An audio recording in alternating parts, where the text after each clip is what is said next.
नमस्कार शेतकरी मित्रांनो, आपली शेती यूट्यूब चॅनलवर आपले स्वागत आहे.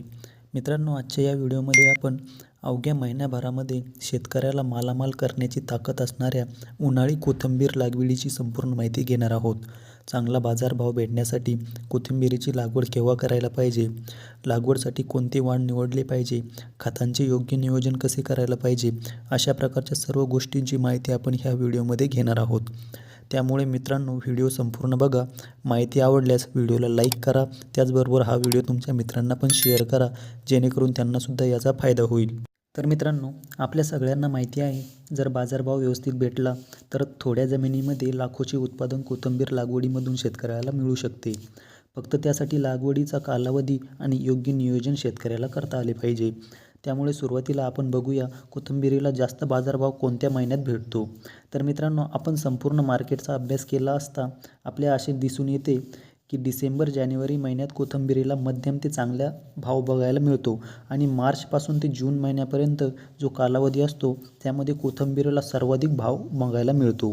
कारण मार्च ते जून महिने असे असतात ज्या वेळेस अशा शेतकऱ्यांचाच माल निघतो ज्यांच्याकडे उन्हाळ्यात मुबलक पाणी पिकाला देण्यासाठी उपलब्ध असते.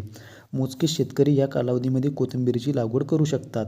म्हणजे मार्च ते जूनमध्ये तुम्हाला कोथिंबीरीची विक्री करायची असेल तर तुम्हाला फेब्रुवारी ते एप्रिल-मेमध्ये लागवड करावी लागेल. तेव्हा मार्केटमध्ये चांगला भाव असताना तुमचा माल बाजारात येईल. मित्रांनो, यामध्ये अजून पुढचा पाऊल म्हणून आपण टप्प्याटप्प्याने लागवड करू शकता. म्हणजे तुम्हाला जर 1 एकर लागवड करायची असेल तर संपूर्ण लागवड एकाच वेळी न करता आपण 2 ते 3 टप्प्यात ती लागवड करू शकतो. म्हणजे फेब्रुवारी-मार्चमध्ये काही लागवड करायची तर मार्च-एप्रिलमध्ये काही लागवड करायची. म्हणजे ज्या कालावधीत बाजारात कोथिंबीरीचा सर्वात जास्त भाव असतो तो पूर्ण कालावधी तुमचा माल बाजारात हळूहळू येत राहील आणि तुम्हाला चांगला नफा मिळत राहील. मित्रांनो, आता आपण बघूया लागवडीसाठी कोणत्या वाणाची निवड तुम्ही करू शकता. तर मित्रांनो, कोथिंबीरमध्ये सगळ्यात जास्त मागणी ही गावरान कोथिंबीरीची असते. ज्या कोथिंबीरीला जास्त सुवास असतो, जास्त पाला व फुटवे असतात आणि जिची उंची कमी असते अशी कोथिंबीरीला जास्त मागणी असते. यामध्ये कास्ती, आंध्रा गोल्ड, वाई धना, जळगाव धना यापैकी वाणाची निवड आपण करू शकता. मित्रांनो, आता इथे एक प्रश्न येतो की एकरी बियाणे किती वापरायचे. तर ह्या गावरान वाणापैकी आपण कोणतेही वाण घेणार असाल तर एकरी 30 ते 40 kg फोडलेले बियाणे आपण घेऊ शकता. एवढे पुरेसे आहे.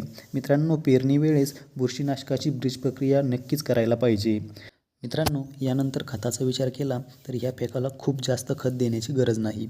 एकरी 1 ते 1.5 बॅग 10-26-26 सारखे खत दिले तरी पुरेसे आहे. आणि दुसरा डोससुद्धा याचाच किंवा थोडा खर्च करू शकत असाल तर 24-24-0ची 1 बॅग दुसऱ्या डोसमध्ये आपण देऊ शकता. लागवडीनंतर 20 ते 25 दिवसांनी आपण दुसरा खताचा डोस देऊ शकता. मित्रांनो, हे उन्हाळी पीक आहे तर याला मुबलक पाणी देणे गरजेचे आहे. आपल्याला चांगल्या प्रमाणात त्याला पाणी द्यावे लागणार आहे. तेव्हा चांगली हिरवीगार कोथिंबीर आपल्याला बघायला मिळेल.